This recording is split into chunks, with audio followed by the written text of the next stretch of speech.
Are you in the construction trades and not sure if you're charging enough for your estimates? Are you losing estimates constantly because you're either overbidding or underbidding? Well, I'm going to teach you a proven mathematical formula that I've done for the last 15 years, and it's absolutely free. You just got to watch the entire video to get all the tricks. Let's jump into it. First things first, what most people don't understand is how much they actually need to charge per hour. They'll be like, well, I heard Bobby was charging $150 an hour, so I'm charging $150 an hour. But they don't know if they're making profit or if they're losing money. They don't have any clue. And most people don't take the time to sit down and break it down on what they need to do. So I built a spreadsheet that helps me, and I'll share that spreadsheet with you guys here in a second. I'll do a screen record. But some of the things that are on it is you need to understand 3 simple things. What are your costs to do the business? What are your costs to have employees? And what is your cost in materials and everything else, right? You need to understand those 3 costs. Now, materials isn't as important as the other 2. You also need to understand how much work you're going to need to be doing every month and how much work you're doing every week and how many hours you're trying to work every day. You're also going to need to figure out how many employees you have and all these other things. By doing the mathematical breakdown the way I'm going to show you, you can bid with confidence that you know you didn't underbid what you're doing, that you're going to be able to cover your bills with every hour that you're spending out in the field or with every hour your crews are spending out in the field. So as we move forward, it's important to understand that this does vary based on amount of employees that you have.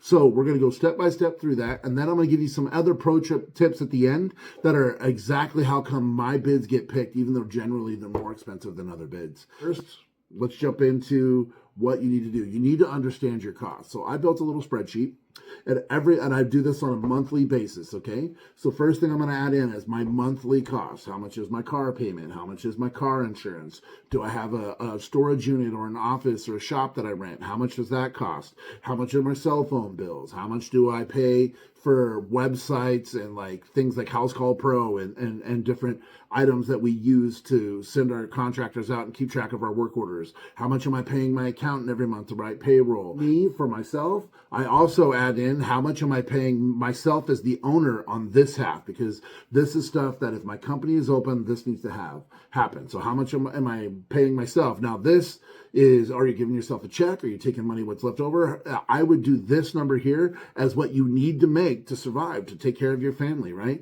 So if it's $1,000 a week, it's $1,000 a week. If it's $18,000 a week, well, hopefully you're an awesome contractor, because that's going to take some stuff.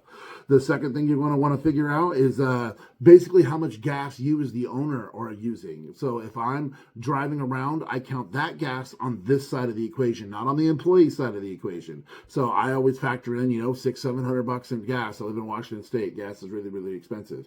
I factor all that in here. Then on this same side, I also factor in how much am I going to pay some of the taxes that are related to my business only. So here in my area, we have a county assessor's tax for all the items I own. It's pretty much the same every year. So I take my yearly stuff, that's like county assessor or quarterly stuff, and I break it down by 12. So let's say I owe the county assessor $1,500 a year. I'll divide that by 12, and I'll factor that here in my monthly budget. If I owe any other things, if you have credit cards that you have to pay off or any other debts that you have to pay off, you would factor them in here. If they're on a yearly basis, then, break them down by 12. If they're a monthly payment that's roughly this amount, put them in here, right here. But these credit cards, don't count them if they're for materials, because materials are a separate thing we'll talk about later.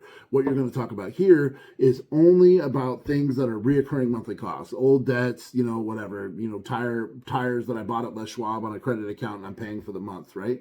And you're going to want to break all of this stuff up on this side. So when you're done, you should be able to add all this up here, and you should be able to figure out exactly how much it costs you per month. And I'll go over like I said, I'll show you my spreadsheet. We'll go over some of the stuff again, but you should know exactly how much it costs you per month for yourself to work all by yourself. You know that it's going to cost me this much per month. Also in column 1, your taxes, your quarterly taxes, your E&O taxes. Some of this stuff is a little bit flexible because it sometimes can be based on how many employees you have, is how much money you're going to make. But if you have any of those kind of taxes as well, you want to make sure they're on this first column. That's how much does it cost me to have my company open, and whether I'm working or not working. working for the most part, right? This is what I need to make. Then you're going to go on to the next section here, and you're going to talk about employees. So now you're going to enter in a whole column that's going to be employee payroll. And you could do this all as one column. I like breaking it up so I know how much it costs me minimum to work, and then how much it costs me to have employees, because employees fluctuate. So employees are now, you're going to figure out how much is your average payroll per month, not per pay period. So I pay twice a month, so I figure out, whatever it is, average twice a month. Like if it's 30 grand because you pay $15,000 per payroll run, great. Put that in there. Then you're going to figure out your accounting fees. How much does it cost you to have the accountant or one of the apps or programs or whatever to run payroll? How much are you going to pay in taxes, or to quarterly taxes and federal taxes, unemployment taxes, Social Security taxes, all that other stuff. I live in Washington State, so we have a whole bunch of these other ones, right? You're going to figure out that. You're going to figure out how much there's a rough idea on how much they're spending in gas. How much money are you spending in tools, right? Like I have to buy these guys a different tool all the time, have average budget of what I'm going to give them a month to do that. You're also going to need to figure out, and this one can be really tricky, how much time are they spending at the shop where you're not working? So I have to factor in, I provide all the trucks for my guys, and they come in and they load all their tools and they go to the job site. So I lose a half hour every morning and a half hour every evening because they come to the shop. But in my defense, my tools never get stolen from the job site. And because we started out in the foreclosure world, where if you leave a tool on the job site, you never know if somebody else is going to get paid to come in and take them, we just don't do it. And that's how I do it. Now, you may send people directly to job sites and it makes a difference, but you need to factor that in. Like, hey, it's costing me in payroll an extra hour a day. I want you to factor that in right here. So that way you know that, hey, I'm factoring in an extra 30 hours a week right here. And then you want to factor in anything else, like an average monthly cost for all the gas, how much your car insurances are. Now, I do my truck separate for stuff that I have to have, but all my other trucks that I pay for, how much are all my car insurances? How much is, how much do I spend in vehicle maintenance? How much am I spending on oil changes and all that?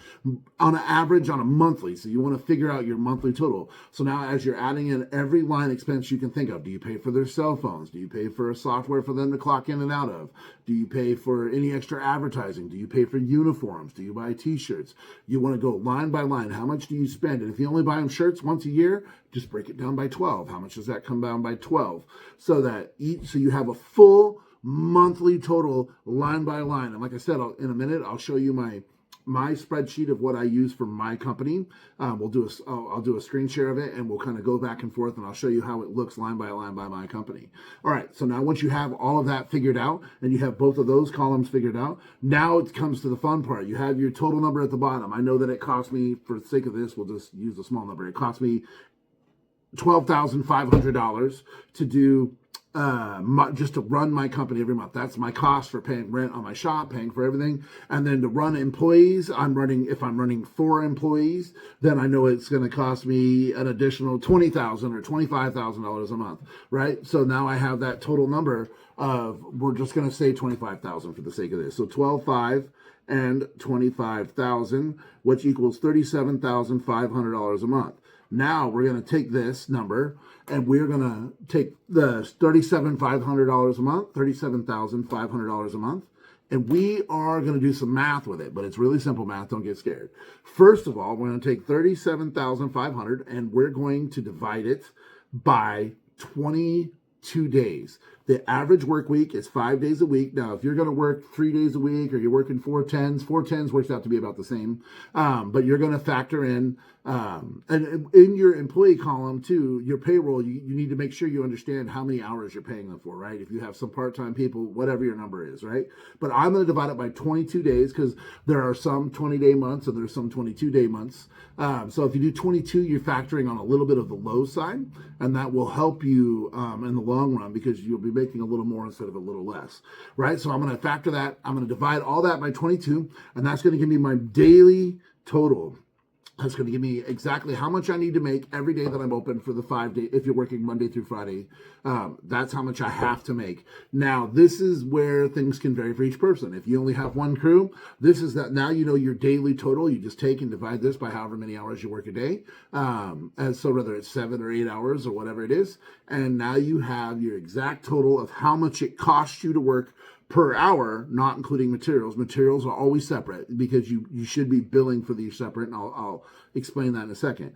But if you're like me and you decide you want to run, right now we have 3 trucks running, and you're factoring that in, then here's where we're at. Oh, jump back too. If you are hiring somebody in the office to run the place, and that could be something that fits on, this is what it takes my company to run. If it's something you're not going to do, you can factor that employee over there, or you can factor your office person under your other employees, however you want to do it. But that way you have both these numbers still, how much it costs you to run and how much it costs you to run with employees. All right, so now that I have this number broke down, divided by 22, now I know exactly how much money I need to make per day. So now we need to switch that down to per hour. So if you work 8-hour shifts, you divide that number down by 8. So I don't have my phone on me. I don't have my calculator on me, but 37,500 divided by 22 will come out to X.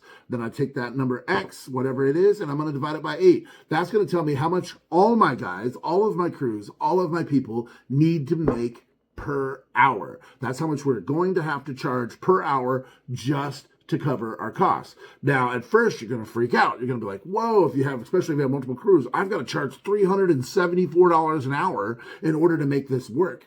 Now, that's way more. Nobody is going to pay me $374 an hour to install their floor, install the roof, push concrete, whatever you're doing. But then you got to take it one more step. So as we're doing, I write all of these steps down in my spreadsheet, which I will share with you guys here at the end. I'll give you a visual of what it looks like in a rundown. But as you're going through, you're going to see this number. Now you got to take that number and you got to divide it by how many crews you're running. So I like to run everything in 2-man crews. I don't let a guy go on the roof by himself in case he falls and dies. I need somebody to call 911, right? So I do everything in 2-man crews. So now I take that $357 an hour, and when I divide it up by 3 crews, then that brings it down to whatever, $112 an hour. That's my minimum cost to run per hour. If I'm charging any less than that, I know that I'm losing money because I'm not covering my gas, I'm not covering my accountant, I'm not covering all these other things. So each crew has to go out and earn 112 or whatever it is exactly. Like I said, I don't have my calculator in front of me, per hour to run. And that is super important to factor in on exactly how much per hour. But now you know, okay, I want to make at least $20 an hour in profit or $15 an hour in profit. You now know what to mark that up. Now there's more to it than this, because if you're like me, there is another step here that you could factor in as part of this. I usually don't. I let this sit as the gravy on the side. But the way I run my crews, I do the electrical work for our company, but I don't count myself as one of the crews. So when I'm out doing the work and I got my tool bags on and I'm doing stuff, what I do is I take that me. And then we have some subcontractors I use sometimes. I use pretty regularly. We can paint everything in-house, but sometimes we'll use our painter guys, or sometimes we'll have floor guys come in, or somebody, whatever. So you can take your subcontractors, you know you're going to make a little bit off each subcontractor, you know you're going to make a little bit off you. You can count yourself as a half a crew, or you can, the 2 of you guys together as a half a crew or a full crew, depending on how much you subcontract and how much money you make. So if you're following with me now, you're going to have column 1, that's all of your costs. That's you, your trucks, and everything it costs to have your business open. No matter what, if I don't close my business, I have to make column A. And then if I have employees, depending on how many employees I have, this is going to be column B, and this is how much I'm going to make. And then I'm going to take those numbers, I'm going to add them together, and I'm going to figure out how much per hour, and then I'm going to figure out how many crews are divided by however many crews I have, and then I have an exact number.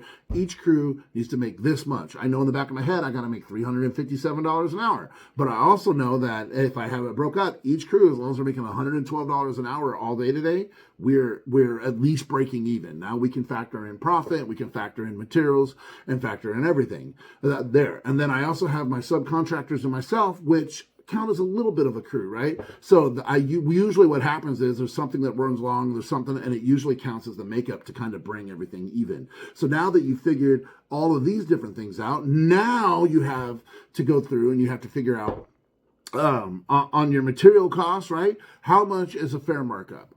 Because we're a little bit higher on labor, I tend not to mark up my materials much, if anything at all. I just let people go through. I actually have tons of wholesale accounts with different companies, windows and floors and all these different things. And I usually charge the shipping on there or whatever it takes me to go get them, but I don't add to my material costs. And the reason why I don't add to my material costs and let it pass through is because like I said, my labor rate is a little bit higher because we have really high quality guys that have been working for us for 15 plus years.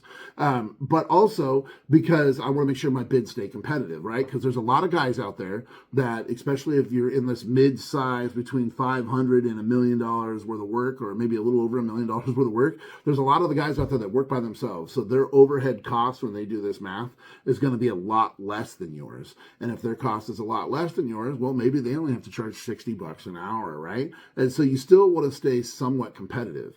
Now we're going to get into some of these pro tips. Now that you know exactly how much you need to charge per hour, what I do with my materials, we're going to talk to you also about your bids. And I did another video on this, and you can check up here and see this other video that we did.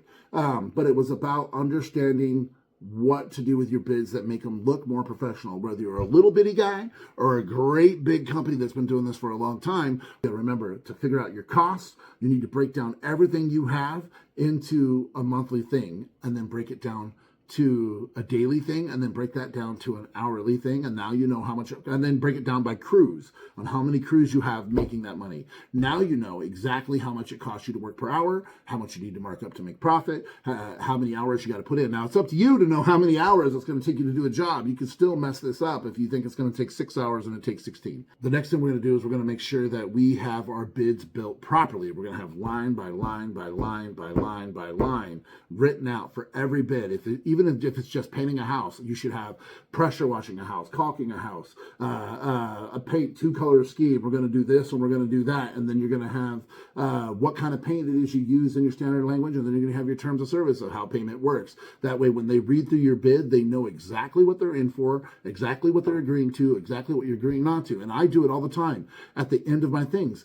If I'm doing something, homeowner to provide flooring, you know what I mean? Or material not included. I do that all the time. It's important to get all that in. If you are doing your bids this way, then if you're doing your bids this way and you know exactly how much it costs, you're set up probably better than 95% of the small-time contractors out there. And you may be better than 50% of all the major contractors out there. And the other key to this is, as employees fluctuate, as bills change, you need to revisit this. I probably revisit this sheet and fix my hourly thing once a quarter. Just takes a minute to update the spreadsheet and redo the calculations so that I always know where I'm at. And that way I can make decisions on how many people I need to have on the books, how much work do we have coming in. All of these things play into this. Okay, so here we are in my spreadsheet, the cost per hour budget calculation. As you can see, I have the 2 columns. So scroll down here, we'll have more information. So I know you're looking at all these fancy color codings and you're like, what's this? Well, some of these things vary, right? So the light blue stuff is stuff that can vary. Things that are in red, I have to pay no matter what. Orange could vary. Sometimes I get paid, sometimes I don't get paid, but I do the accountant, and everything in orange is stuff that has to do with who gets paid. It's related to payroll, insurances, licenses, and different things down here, miscellaneous programs. I just kind of have it broke up in the color codes to help me, but you don't have to do that. So anyway, if you look here, you'll see I have how much do I spend in gas? That's not right. I spend more than $60. But for the sake of this, you can see there how much of my business licenses are $84. Business insurance is $972. You know, whatever. These are the things you need to think of. How much are your VoIP phones? How much is your car insurance? Are you paying for a building rent, owner salary, right? And then how much is the power, water, the internet to be there at that building? Credit? Do you have credit card payments, trailer payments? Do you owe an EDIL loan? And then I like to use House Call Pro to manage all my stuff for all my guys. How much am I paying my accountant? How much am I paying for having my email and website hosted through Google? How much am I paying in cell phones? There's other programs I like to pay for too, because I'm kind of a nerd. How much am I paying in taxes? And that's a monthly thing broke down by 70. That's usually quarterly taxes, but it could be whatever. How much do I spend a month in tools, a random tool I need as an electrician or whatever? And then I go over to this other section, and it's my fluctuating material costs, right? These are the things that fluctuate depending on how many employees I have and where our work is. So, you know, $12,000 a month in payroll. L&I quarterly is $15,000 or $1,500 a month because I have to pay labor and industries, and that's what it is divided by 3, right? Because I pay every quarter. How much is the gas per month? How much are we spending on tools per month? How much is vehicle maintenance? I got a bunch of old trucks. They're always something breaking, windows breaking out or whatever. I factor in, hey, if I'm going to give out a Christmas bonus or a different bonus, how much am I going to save up for that per month, right? And these are all just test numbers. They don't actually mean anything, but so you can get the thing. Then we have our total here, and then we come down here, and you can see where the total of, that's the total of the 2 columns there, equals $26,942.12 a month. So now I divide that by $22 or 22 days in a month, and that equals $1,220 or $1,225 I got to make per month. Divide that by 8 hours a day, that's $153 an hour, or $153.50.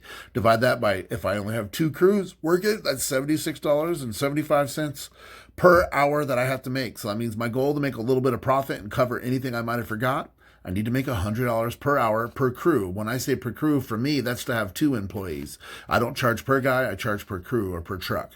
So that is my spreadsheet and what it looks like. And if you found this video helpful, please like, subscribe, and then we'll jump right into all other business videos like this. I'd love to teach you everything I've learned in all my years of business. I own several different companies, and they all work the same way. They all work with the same basic things.